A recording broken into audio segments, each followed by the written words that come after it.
I moved in with my daughter Diana to start a fresh chapter of my life after my divorce from Albert was confirmed.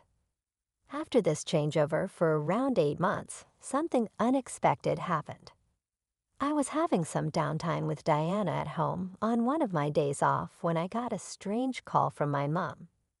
She told me that without warning, Albert and his mother had come up at my parents' house. I hastily got dressed and rushed over to my parents' house, feeling both curious and alarmed. I arrived to find Albert and his mother sitting on the living room sofa, seemingly anticipating my arrival. I questioned, perplexed by their presence, "Why are you here at my parents' house?" Albert surprised me with his response. "I want you to return the money you owe me," he commanded. "Please allow me to introduce myself. I'm Judy, a 38-year-old employee in an office." After 10 years of marriage, Albert and I had a daughter named Diana, who is currently enrolled in the 8th grade. His kind, gregarious, and upbeat personality drew us in right away on our blind date. We went from being high school sweethearts to life partners, and after a year of dating, he proposed. My close-knit circle of high school pals attended our happy wedding. We were all intricately entwined in one another's life, commemorating significant occasions in tandem. Eventually, every friend in this close-knit group found a spouse and tied the knot, forming a close-knit group of married people. Our family was joyful, and I always thought that our house would be a haven of love and support. Our close-knit circle of friends changed from carefree singles to married adults as we grew older. I declared my pregnancy shortly after, and it appeared that my pals did the same. We quickly became a group of mothers who shared the pleasures and difficulties of becoming parents with one another. We seemed to be riding the waves of life together, and I had no doubt that our friendship would endure forever. I cherished my dual roles as both a wife and a mother, and I was equally passionate about my career. After graduating from college, I secured a position in the planning and development department of a large corporation. My days were packed, and the work was demanding yet fulfilling. Each day brought new lessons and challenges. One of my friends, a stay-at-home mom, once playfully teased me, saying, "You're a workaholic, Judy, but you also manage to maintain a wonderful family life. It's almost as if you're living two lives." She admired my strength, though I often joked that I wished I had the boundless energy typical of a robust man. Both Albert and Diana play pivotal roles in helping me decompress after long days at the office. When I arrived home, I was greeted by Diana's bright, "Oh, Mommy, welcome home." Her youthful enthusiasm and warm hugs melted away the day's fatigue. Albert had transitioned to part-time work at a local cafe after Diana was born, allowing him to take on the primary responsibilities of picking her up from school and preparing dinner. This arrangement not only supported my career, but also ensured that I returned home to a freshly cooked meal, which was a tremendous relief. Albert's thoughtful cooking allowed me to unwind and feel rejuvenated. Evenings at home were a cherished ritual. Diana and I would often take baths together, chatting about our days and sharing little stories. This simple, everyday interaction was a source of immense joy and fulfillment. My life was a beautiful balance of professional achievements and home life bliss, all made possible by the unwavering support and kindness of Albert and Diana. Their support not only bolstered my energy, but also deepened my dedication and passion for my work. Together, we had crafted a life that was as rewarding as it was busy, proving that with the right support, one could indeed have it all. As my career progressed and I began to achieve significant results, I was rewarded with a promotion. With this new position came increased responsibilities, leading me to work more overtime and often arrive home quite late. By this time, Diana had grown older and had a better grasp of the demands of my job, which allowed her to manage more on her own. Meanwhile, Albert also increased his hours at the cafe, further immersing himself in the world of coffee. Lately, I have taken to exploring various coffee shops, indulging in their unique coffee beans. Even today, I have brought home some beans along with cakes from a new bakery I discovered. I suggested we enjoy them together with coffee, excited to share this with Albert, who had become quite passionate about roasting and experimenting with different types of beans at his job. This made the coffee he brewed at home exceptionally good. Albert and Diana were both very supportive of my dedication to my career. But despite their understanding, I started to notice a gradual distancing within our family. The first sign that something was amiss came when Diana approached me with a concern. "What's up? You wanted to talk about something?" I asked her. "The other day when I went to see a movie with friends, I saw Dad with another woman," she revealed, her voice tinged with uncertainty. I was taken aback, shocked by her words. Diana continued, "They weren't holding hands or anything, but they seemed quite close. Lately, I've noticed Dad talking a lot on the phone before you get home. Sometimes he's so engrossed that he doesn't listen to me. He looks happy while he's on the phone. At first, I thought he was texting or talking to you. But after seeing him with that woman, I'm starting to wonder if he was talking to her instead." As she spoke, Diana's expression was filled with sadness. Being in middle school, she was acutely aware and sensitive to such matters, and it was clear she felt troubled by this observation. I was equally stunned. The thought that Albert, who I believed always prioritized Diana, might be involved with someone else was heartbreaking. This revelation required a careful and sensitive approach, as our family's unity was at stake. "I'm so sorry, sweetie. I didn't realize we were making you feel this way. I've been too focused on work, haven't I?" I said, feeling a twinge of guilt as I looked at Diana. "No, it's okay that you work hard, Mom. Don't feel bad about that," Diana reassured me, her maturity at that moment beyond her years. I was touched by her understanding and compassion. "Thank you, Diana," I replied, my heart heavy. "I'll talk to your dad about this. If it turns out he's having an affair, I think I'll have to consider a divorce. Is that okay with you?" She nodded solemnly. I don't like the idea of Dad having an affair. Just knowing that and still being with him would make me feel bad.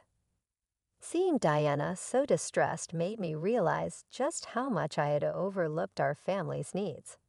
Determined to address this head-on, especially since Diana had bravely brought it up, I decided to hire a private investigator to delve into Albert's activities.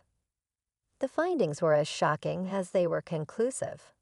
Albert was indeed having an affair, just as Diana suspected, and there was photographic evidence to prove it. What stunned me most was the identity of his affair partner. Tiffany, one of my high school classmates, and a fellow member of our mom's group. I was more hurt by this betrayal from a trusted friend than by Albert's infidelity. Tiffany, a stay-at-home mom and supposedly a loyal friend in our group, had her young child, yet she was involved with Albert, neglecting her family commitments. Upon seeing the evidence, I was overwhelmed with emotion. Alone in my room, I was grateful that Diana hadn't walked in on me during this moment. The photos would have only added to her distress. I wasn't ready to confront Albert yet, nor could I let Diana see these disturbing images. I took a few deep breaths to compose myself. Shortly after, another friend from the mom's group mentioned she had changed jobs, which sparked an idea. I suggested we all get together, seeing it as a perfect opportunity to observe Tiffany without revealing that I knew about the affair. The gathering was set for 2 weeks later. In the meantime, I quietly contacted a lawyer and began preparing for a potential divorce, fortifying myself for the challenges ahead. I took a moment to gently inform Diana about what I had uncovered and the inevitable decision that her dad and I would be getting a divorce. Together, we spent our free time searching for a new apartment, trying to find a space that would signify a fresh start for us both. As the day of the planned get-together approached, I felt a mixture of anticipation and dread. When the day finally arrived, I engaged in casual conversation with my friends, starting with asking about one friend's new job before we all shared updates on our lives. Tiffany seemed oblivious to the fact that I knew her secret. During the conversation, she lamented her routine life, saying, "I'm just a housewife stuck in the same routine. Unlike all of you who have careers, you don't have to work because your husband supports you." Another friend pointed out, "I do appreciate my husband." Tiffany replied, "But sometimes I feel a little bored." It was then that I decided it was time to address the elephant in the room. "So is that why you're having an affair with other people's husbands?" I asked, turning directly to Tiffany. The room fell silent, and the casual ambience quickly shifted to tension. "Ah, Judy, what do you mean by that?" Tiffany stammered, her face draining of color. "It seems that Tiffany is having an affair with my husband, Albert," I declared plainly. "What? No way. You must be joking." Another friend interjected, trying to defend Tiffany, taking advantage of the disbelief. Tiffany tried to deflect. "That's right, Judy." "What are you talking about?" "Oliva." "Sudden, you must have confused me with someone else." "Oh, really?" I countered, my voice steady. "Then why don't you all take a look at this?" I reached into my bag, pulled out the photos, and spread them out on the table for everyone to see. The room erupted into gasps of disbelief. "Oh my gosh," they gasped, turning to Tiffany for explanations. Tiffany, clearly caught off guard and unable to deny the evidence before her, covered her mouth with her hand. "I'm sorry," she began, her voice trembling. "I happened to walk into the cafe where your husband works. I didn't know he worked there initially, but then I started going there regularly. My husband provides for me, but he's been neglecting me since we got married." I was feeling lonely, Tiffany continued, tears starting to form in her eyes. Despite her emotional response and attempts to justify her actions, the betrayal cut deep. An affair, particularly with a friend's husband, was a breach of trust that was hard to overlook. Her reasons, while they might explain her actions, didn't excuse them.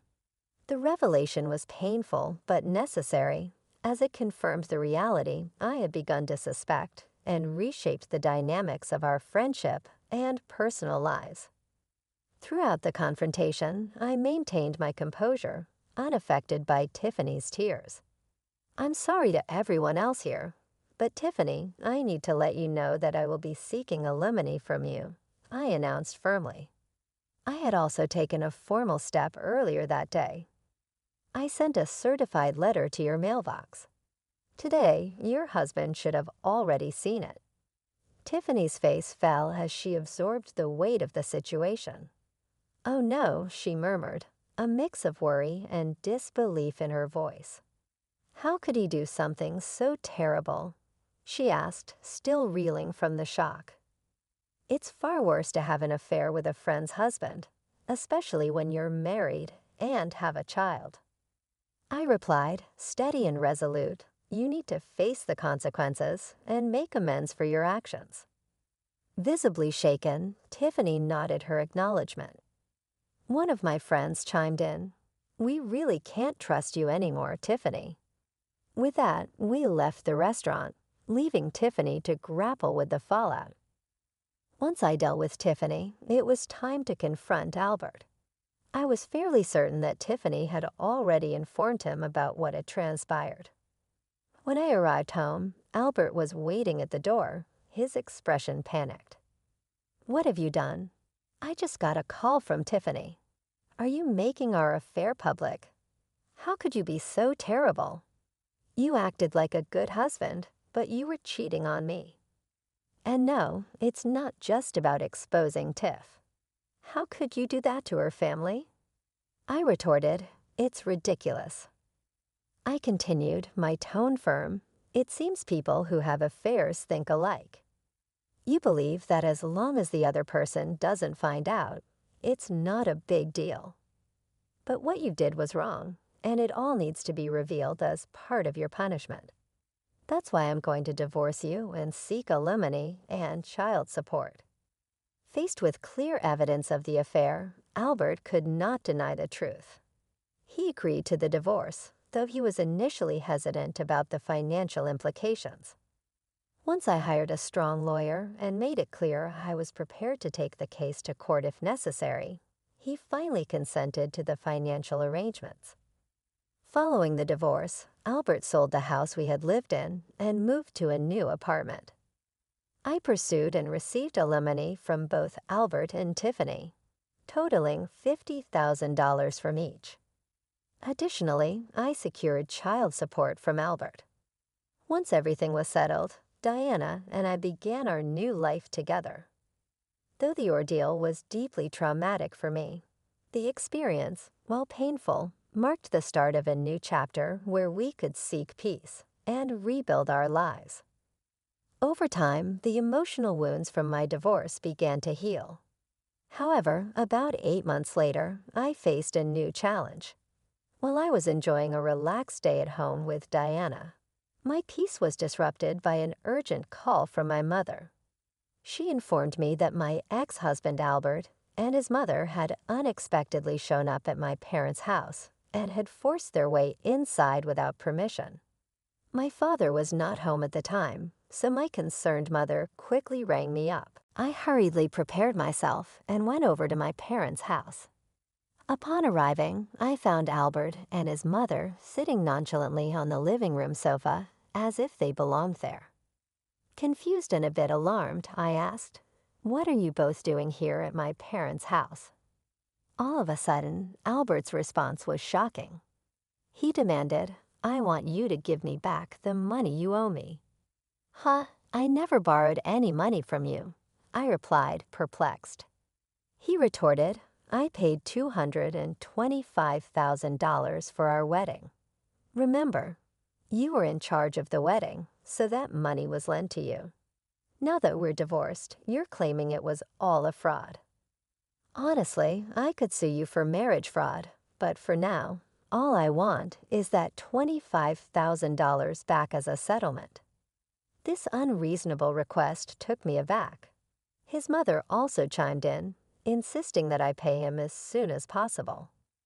It became clear that Albert was struggling financially, which might have been driving his irrational demands.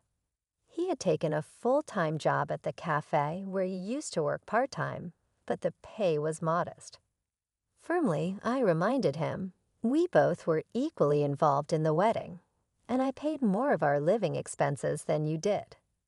The $25,000 is just a small part of what I contributed. Don't bother me with such unreasonable demands. As the tension escalated, they refused to leave.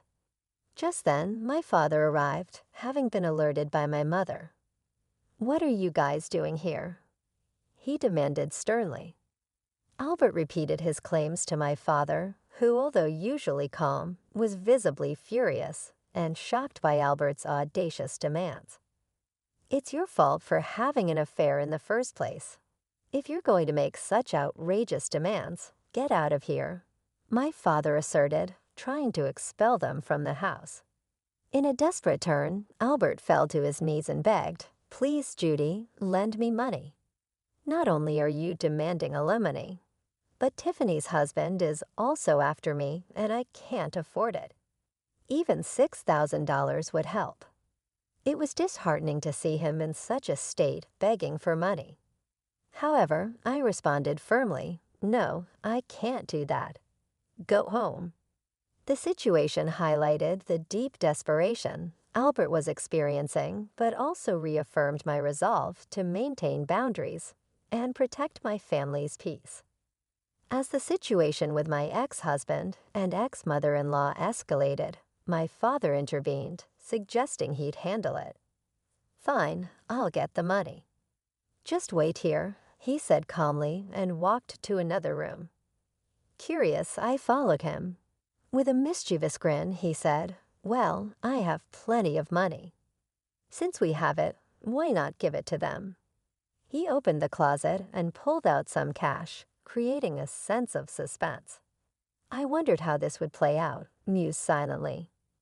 My father then put the bills into an envelope and handed it to Albert. With faces lit up with satisfaction, my ex-husband and ex-mother-in-law left with the envelope, thinking their plan had worked. As soon as they stepped out, I locked the door behind them and made a quick call to the police.